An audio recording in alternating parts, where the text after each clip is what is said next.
artinya dalam proses sidang ya, sidang Prapit yang kemarin ya, yang sudah diperjuangkan oleh tim lawyernya Peggy Setiawan, ini adalah artinya buah manis, arti sukses dalam arti bahwa yang menjadi pokok penting ya daripada kemenangan ataupun dikabulkannya oleh pihak majelis Prapitnya Peggy Setiawan, itu yang pertama adalah fakta persidangan yang menyatakan bahwa semua alat bukti daripada pihak kepolisian tentunya itu tidak cukup ya, alat buktinya tidak cukup sehingga ditolak ya, artinya permohonan perlawanannya ataupun pengajuan daripada alat buktinya itu ditolak dan dikabulkannya lah Prapit tersebut gitu. Nah inilah adalah salah satu fenomenal ya buat saya, bahwa Prapit ini adalah Prapit yang benar-benar netralitas dan objektivitas dari pihak majelis yang perlu diacungkan jempol dan menjadi contoh buat peradilan di negara kita ya, di Indonesia. Bang Tommy kemarin sempat ikut menyaksikan nggak sih, artinya detik-detik hasil putusan dari pengadilan negeri Bandung itu sendiri? Ya, saya dari awal pertama kali persidangan saya mengikuti ya, dari awal pertama kali pembacaan permohonan Prapit tuntutan dari Prapit tersebut. Nah ini kan perjalanan ini sampai akhirnya juga pihak kepolisian juga hadir di sidang kedua ya, dan akhirnya juga mengajukan bukti-bukti di dalam fakta sidang, dan juga akhirnya adanya saksi-saksi ya, saksi-saksi juga sudah kita melihat bahwa majelis menerima semua, dan bahkan juga dua belah pihak saling berinteraksi yang cukup bagus ya. Saya rasa ini kan menjadi perhatian publik. Tentunya ini tidak ada rekayasa, semuanya berjalan natural dan semua berjalan dengan lancar itu berdasarkan fakta. Jadi artinya bahwa persidangan ini sangat luar biasa ya. Saya sangat berapresiasi tentunya kepada pihak PH ataupun lawyer daripada Peggy Setiawan yang selama ini sudah berjuang. Semoga ini menjadikan contoh kita bagi orang-orang yang membutuhkan keadilan yang sampai saat ini belum didapat. Bang, mengenai kan ada juga catatan dari Hakim Tunggal kemarin itu kan pemulihan nama baik dan juga ada ganti hal rugi yang lainnya, itu ganti rugi atau segala macam gitu. Seperti apa proses kedepannya untuk pemulihan nama baik ini? Ya, tentunya kalau kita melihat di sini adanya satu kesalahan tangkap ya, ataupun prosedural daripada proses penangkapan, di mana dijelaskan pada fakta sidang. Ini kan suatu hal yang memiliki artinya kesalahan yang menyebabkan seseorang ditangkap sehingga mengalami kerugian secara material dan moral ya, secara moral ya. Tentunya ini juga akan harusnya mendapatkan satu ganti rugi. Ganti rugi inilah yang harus disampaikan tentunya kepada pihak kepolisian. Nanti pihak kepolisian juga harus juga memberikan satu apresiasi ataupun bentuk daripada kesalahan tangkap ini. Nah, mungkin teknisnya nanti dari pihak pihak lawyer, tim hukumnya Peggy Setiawan yang akan menyampaikan seperti itu. Bang, kalau melihat perkembangan secara psikologis, kalau secara hukum kita udah paham semua bahwa itu adalah berjalan sesuai dengan konstruksi hukum yang ada. Secara psikologis beda Bang mungkin ya. Seperti apa melihat psikologis perkembangan psikologis dari hari ke hari dan akhir sampai puncaknya kemarin malam Peggy dilepaskan seperti itu Bang? Ya, tentunya adanya tekanan yang cukup hebat buat Peggy Setiawan, yang orang yang tidak bersalah harus dihukum, ya kan? Sementara dalam kerugian yang dialami dalam bentuk psikis ya, ini kan psikis ya. Ya inilah yang harus diobati atau harus dibayar ya. Bayar dengan cara mengobatinya mungkin teknisnya aja nanti pihak polisian tentunya akan harus juga memberikan satu imbalan ya, atau cara bagaimana mengobati Peggy Setiawan yang selama ini juga mengalami tekanan batin yang cukup hebat. Kalau dari pihak keluarga sendiri Bang? Kalau dari pihak keluarga mungkin sampai saat ini kan sudah cukup lega ya dengan ada kemenangan daripada Prapit ini dan dibebaskannya Peggy Setiawan, dilepaskannya dari jeruji besi. Ya ini udah cukup buat keluarga yang cukup bahagia ya, karena ini benturan yang cukup keras yang seperti apa ya, mendapat suatu anugerah ya luar biasa daripada lawyer-lawyer yang sekarang ini cukup mendukung ya untuk membebaskan Peggy Setiawan. Dan tentunya pihak keluarga juga menyerahkan semuanya ke kuasa hukum, sehingga nanti kuasa hukum lah yang akan memberikan satu solusi seperti apa nantinya. Dan mungkin dari kuasa hukum itu memberikan adanya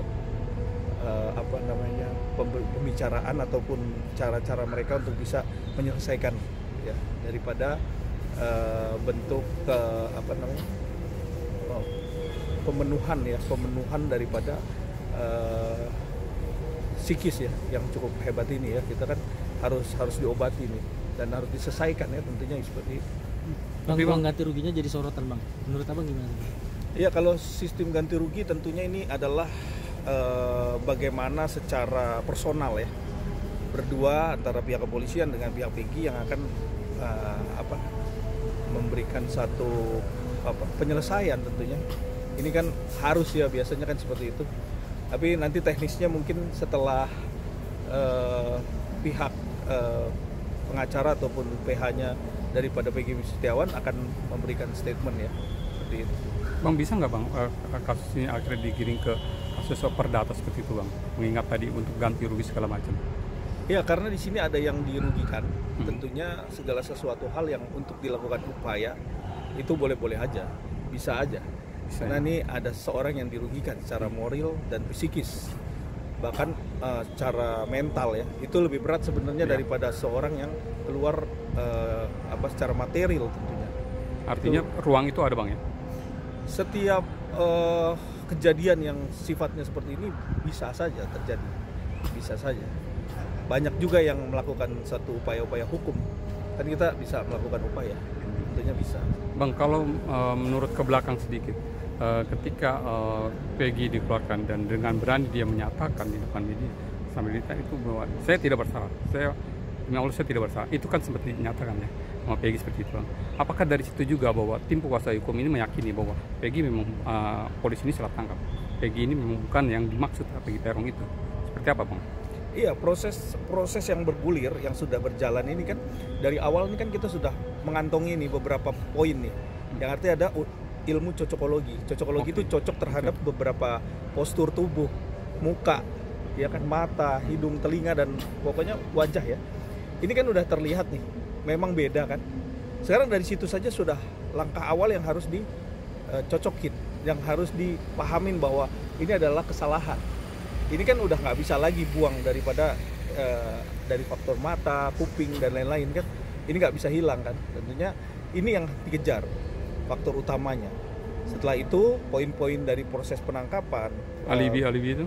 Ya mungkin alibi-alibi yang harus yang pasti disampaikan, alibi-alibi yang sudah disampaikan kemarin itu kan banyak yang bergulir tentunya. Tapi pertanggungjawaban hukum kan tentunya harus di fakta sidang. Nggak bisa kita secara verbal melakukan suatu upaya sehingga langsung diterima kan nggak bisa. Tapi memang langkah yang paling bagus ya pra peradilan. Bisa dikatakan bahwa kemenangan Peggy di pra peradilan kemarin itu adalah sebagai mercusuar untuk sebuah peradilan, untuk tadi Abang bilang orang-orang yang memerlukan keadilan. Terkait kasus Vina ini kan ada beberapa yang masih di dalam, yang dalam tanda kutip banyak berseliweran, entah itu faktanya seperti apa, bahwa mereka yang dalam pun halnya hampir sama seperti itu yang tersebar ya. Fakta hukumnya kita tidak tahu seperti apa kalau ketika tidak ada pengkajian ulang. Perlukah ini dijadikan sebuah terobosan untuk langkah hukum seperti itu? Ya tentunya langkah-langkah hukum yang sudah diambil kemarin dari itu adalah suatu bentuk ikon, ikon kemenangan daripada Prapit salah tangkap. Maka itu yang akan diuji nanti terhadap 8 orang ini yang ada di dalam, yang sekarang harus mengalami hal yang yang sudah mengalami hal yang sama terhadap Peggy kan tentunya, yang akhirnya Peggy dibebaskan kan. Tentunya ini ada perjalanan. Makanya sekarang kita fokus kepada proses hukum yang sekarang lagi dijalanin adalah upaya-upaya bagaimana proses pemeriksaannya Ibtu Rudiana ya. Nah, itu juga harus kita kawal bagaimana teknisnya. Kalau memang dia bersalah, tentunya harus cepat diproses, dan ini adalah gerbang utama untuk bisa menuju suatu keadilan yang seluruhnya. Karena ini baru sebagian. Kalau saya lihat baru sebagian. Peggy Setiawan yang mana yang harus ditangkap. Nah, ini polisi juga masih punya PR, punya cara bagaimana untuk bisa membuktikan. Pertama adalah motif, yang kedua adalah pelakunya apa, motifnya apa. Ini kan belum terjawab nih. Kita baru melihat bahwa ini ada salah tangkap. Yang kedua adalah apakah 8 orang ini salah tangkap juga. Ya, tentunya ini ada bergulirnya dengan keadaan ini adalah suatu pintu masuk ya, untuk bisa menuju suatu keadilan. Oke, Bang, terakhir Bang, apakah dengan kemenangan kemarin itu juga bisa dijadikan bahwa sikap dari para pengacara Peggy ini akan memberikan referensi besar kepada pihak penyidik untuk ke-8 orang itu? Maksudnya gimana? Dari referensi bahwa hasil dari pra peradilan ini menjadikan sebuah referensi untuk membantu dari 8 orang itu. Tentu gini, kalau masalah salah tangkap ataupun DPO yang tadinya 3 terus jadi 1 terus akhirnya DPO yang tersebut yang sudah ditahan sekarang juga salah tangkap, tentunya ini adalah bentuk dari proses peradilan yang dari awalnya sudah salah, ya kan? Dari awalnya sudah tidak benar sampai salah tangkap kan gitu. Terus DPO 3 jadi 1.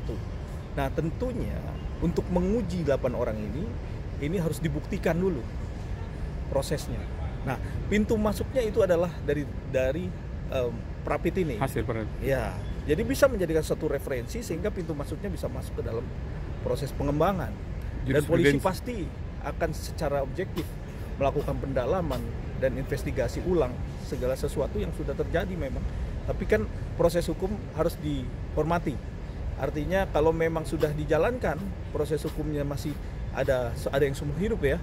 Nah, ini kan harus dibuktikan. Kalau memang kita memang mau upaya hukum, lakukan PK. Masih ada peninjauan kembali yang bisa novumnya bisa dipakai untuk bisa melakukan upaya lagi. Seperti itu. Walaupun sudah ada putusan itu ya? Walaupun sudah ada putusan. Dia kan yang 8 orang ini kan ada putusan. Tidak menutup kemungkinan apabila ada novum baru dan diterima oleh majelis. Berarti PK? Saya rasa. Iya, Mahkamah Agung. Oh, langsung ke MK. Iya, dari ke Mahkamah Agung. Tentunya kan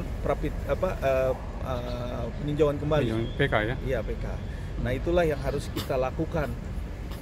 Mungkin sekarang ini yang perlu polisi akan mendalami itu adalah proses motif daripada peradilan. Yang kedua adalah mencari Peggy Setiawan yang pelaku sesungguhnya. Yang ini juga harus dijawab.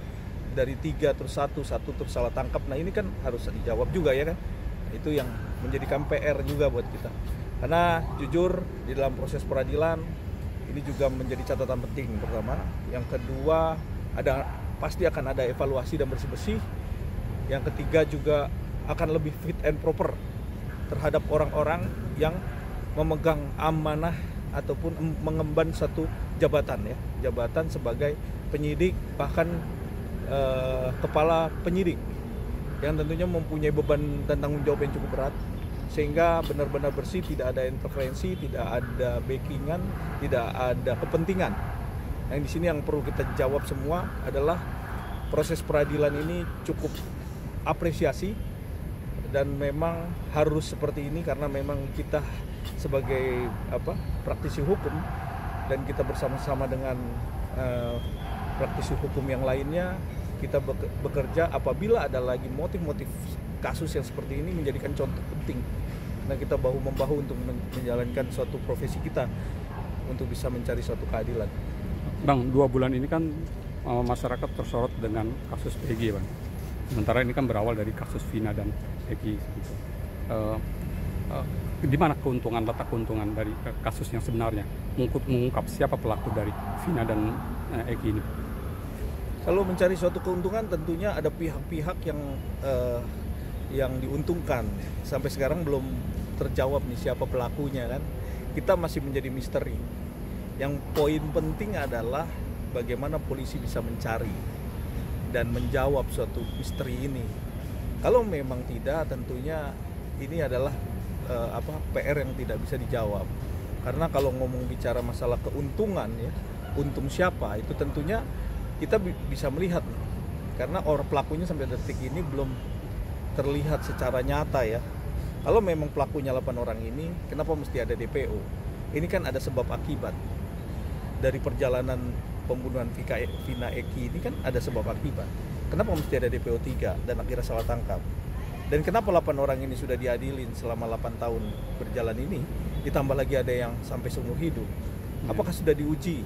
Kalau memang proses peradilan sudah selesai, keadilannya belum didapat, apakah yang harus dilakukan? Ada upaya hukum lain. Tentunya ada PK itu. Karena di dalam proses hukum itu ada, kita mengacu kepada undang-undang. Dan semua harus kita taati, apapun itu. Makanya upaya hukumlah yang terakhir, itu yang akan bisa dilakukan.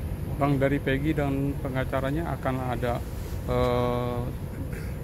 berkunjung ke rumahnya Vina, keluarganya Vina?